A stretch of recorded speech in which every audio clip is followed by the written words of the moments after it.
Halo saudara dan sahabat Suster Grace yang terkasih, apa kabar semuanya? Semoga tetap sehat dan bahagia. Salam jumpa kembali bersama saya, Suster Grace, di channel Suster Grace. Semoga teman-teman dan saudara sahabat semuanya tetap dalam keadaan yang sehat dan bahagia.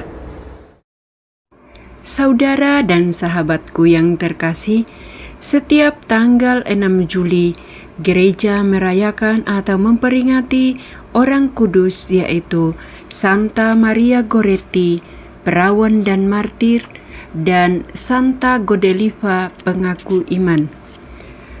Kisah dan riwayat hidup mereka sebagai berikut.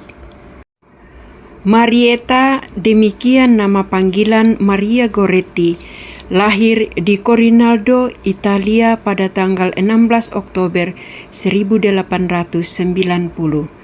Kedua orang tuanya, Luigi Goretti dan Assunta Carlini, adalah petani miskin di desa Corinaldo. Mereka miskin secara lahiriah, tetapi kaya secara rohani karena mereka sesungguhnya orang beriman yang mempercayakan seluruh hidupnya kepada Tuhan. Sepeninggal Luigi Goretti, kesulitan hidup mereka semakin bertambah parah. Ibu Assunta Carlini bersama kelima anaknya terpaksa berpindah-pindah tempat untuk mendapatkan lapangan kerja buat menyambung hidupnya. Akhirnya mereka menetap di Nettuno, sebuah kawasan penuh rawa-rawa, sebagai petani penyewa tanah. Maria Goretti dengan rajin membantu ibunya bekerja di kebun dan merawat adik-adiknya. Meskipun kesulitan hidup terus melilit mereka, namun semangat iman mereka tidak luntur. Maria Goretti tetap bersemangat mengikuti pelajaran agama menyongsong pesta komuni pertama.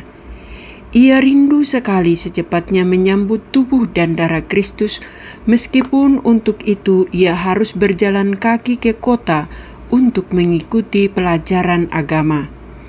Ia tetap berusaha menata hidupnya dengan doa dan kerja, serta berusaha sekuat tenaga agar tidak jatuh dalam dosa. Kepada ibunya, ia mencetuskan kata-kata iman berikut. Lebih baik mati 1000 kali daripada berbuat dosa 1 kali. Ia tidak rela menghina Yesus yang dicintainya dengan berbuat dosa.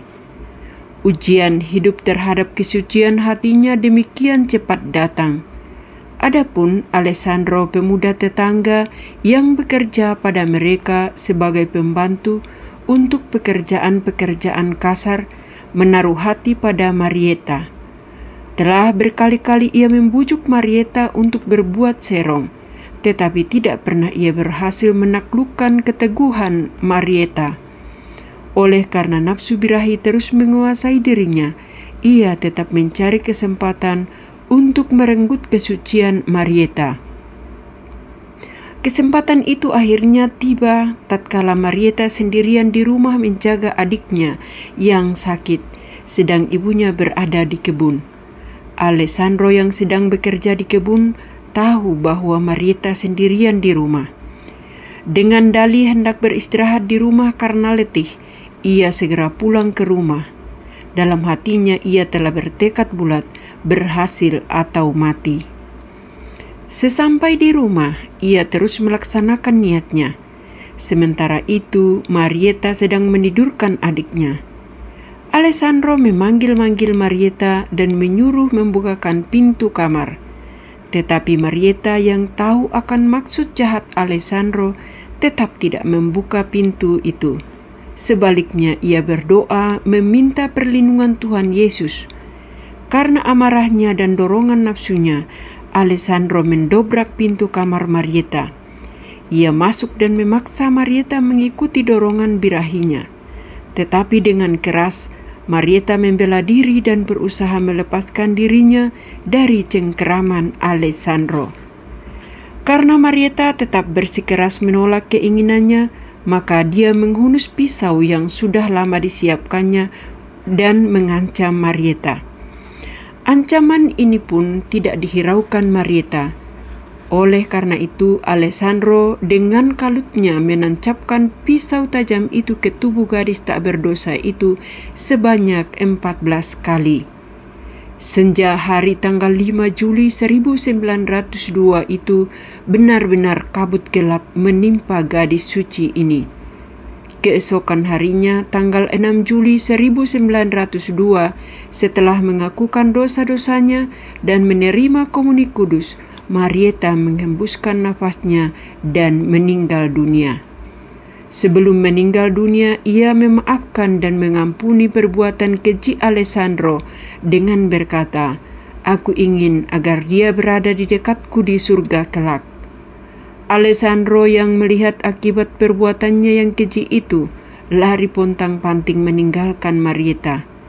Dia kemudian ditangkap polisi dan dihukum penjara selama 30 tahun. Setelah 8 tahun meringkuk di dalam penjara, ia menyesali perbuatannya dan memperbaiki hidupnya. Berikutnya kisah hidup Santa Godeliva, lahir pada tahun 1045. Beberapa bulan setelah pernikahannya, ia ditinggal pergi oleh suaminya. Kemudian ia diperlakukan dengan kasar dan kejam oleh mertuanya. Karena didesak oleh ayah Godeliva dan uskup setempat, maka suaminya pura-pura rujuk kembali dengannya, dan Godeliva kemudian dibunuh oleh pembunuh-pembunuh bayaran suaminya pada tahun 1070. Demikianlah kisah orang kudus yang diperingati setiap tanggal 6 Juni. Semoga mereka mendoakan kita yang masih bersiarah di dunia ini. Santa Maria Goretti, doakanlah kami. Santa Godeliva, doakanlah kami. Amin. Nah teman-teman, itulah orang kudus yang diperingati oleh gereja pada hari ini. Semoga para kudus mendoakan kita yang masih bersiarah di dunia ini. Mari kita mohon doa dan bantuan para kudus di surga. Terima kasih dan sampai jumpa.